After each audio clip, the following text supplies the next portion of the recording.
On continue avec les balances, donc taroscope de la semaine du 3 au 9 avril. Ça ne pourra pas parler à tout le monde, donc gardez votre discernement surtout, c'est très important. Et on commence tout de suite avec les couples. Pour les couples balance, qu'est-ce qui va se passer cette semaine? Pourquoi j'ai pris une voix genre terrifiante là? Qu'est-ce qui va se passer cette semaine? Parce que pour les couples, c'est toujours plus délicat. Bon, on a le coup de foudre. Alors, du coup, on va voir la suite. Réconciliation, transformation. Donc, il se peut que pour les couples qui étaient fâchés, principalement fâchés, pour ceux où tout roule, vous n'êtes pas concernés. Pour ceux qui étaient fâchés, qui étaient même peut-être en train de se séparer ou quoi, il se peut qu'il y ait un regain d'un seul coup, subite, d'une passion. Que vous vous rendiez compte qu'au final, en fait, vous ne devez peut-être pas vous séparer. Donc en tout cas, il y a vraiment cette notion de coup de foudre qui revient et de réconciliation et de transformation de la relation. Donc je pense, alors il y en a peut-être qui sont en couple mais qui vont avoir un coup de foudre pour une personne qu'ils ont déjà connue et se réconcilier avec, tout est possible. Dans la vie, tout est possible. Il ne faut jamais dire jamais. Mais on peut être aussi sur des couples qui étaient un petit peu peut-être au bord de la séparation mais qui au final vont peut-être se rendre compte que ouais, qu'il y a peut-être encore vraiment quelque chose à sauver, qu'il y a vraiment encore ce coup de foudre qui revient. Donc se réconcilier et effectuer une transformation dans la relation en fait avec cette notion d'élévation. Donc en soi, on échappe peut-être à une rupture.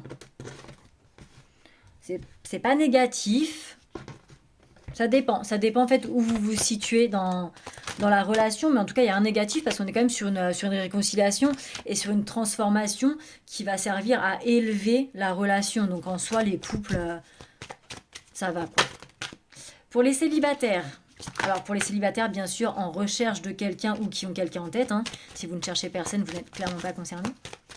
Donc pour les célibataires balance, on a la carte qui est tombée. On a que vous n'êtes pas la seule ou le seul sur le coup. Vous avez de la rivalité, il y a quelqu'un d'autre qui s'intéresse à la personne que vous convoitez.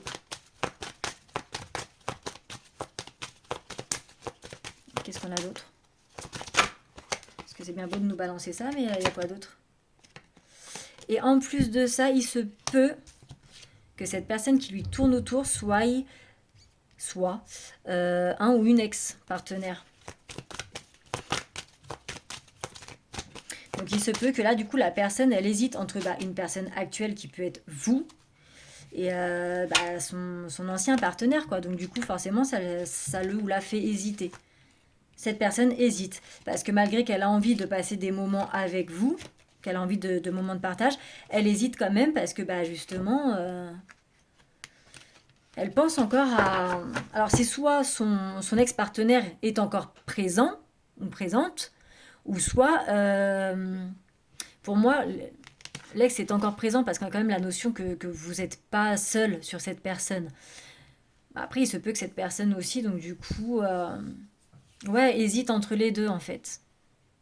Elle a envie de partager des moments quand même avec vous, mais elle hésite vraiment entre les deux. Donc pour l'instant, si vous avez une personne en tête, elle n'est pas apte en fait à prendre une décision, à s'engager en fait, tout simplement. Donc après, qu'est-ce qu'on a pour l'ambiance générale, pour les autres domaines en fait, pour les balances? Ok. Petite rentrée d'argent, économie, petit avancement.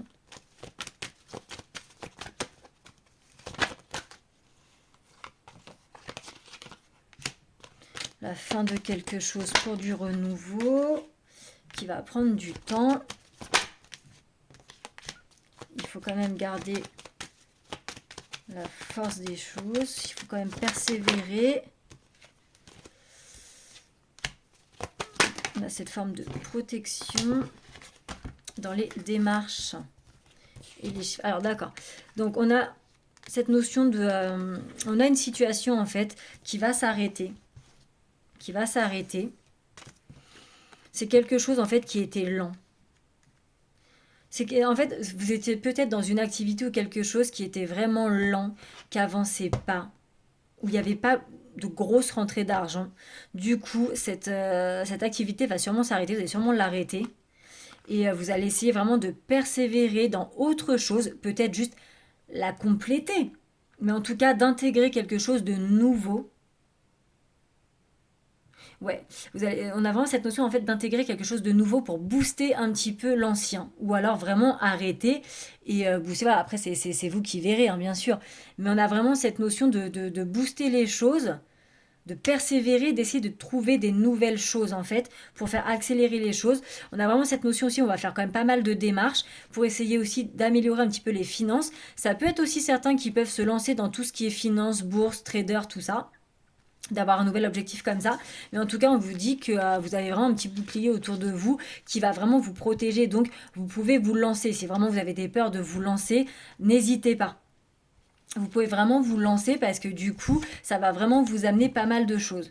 Donc, si vous pensiez à, voilà, à soit arrêter une activité qui n'est pas très rentable ou la compléter avec une autre, bah, n'hésitez pas. Persévérez, n'hésitez pas parce que ça peut vraiment vous apporter de bonnes choses. Voilà, bonne semaine les balances.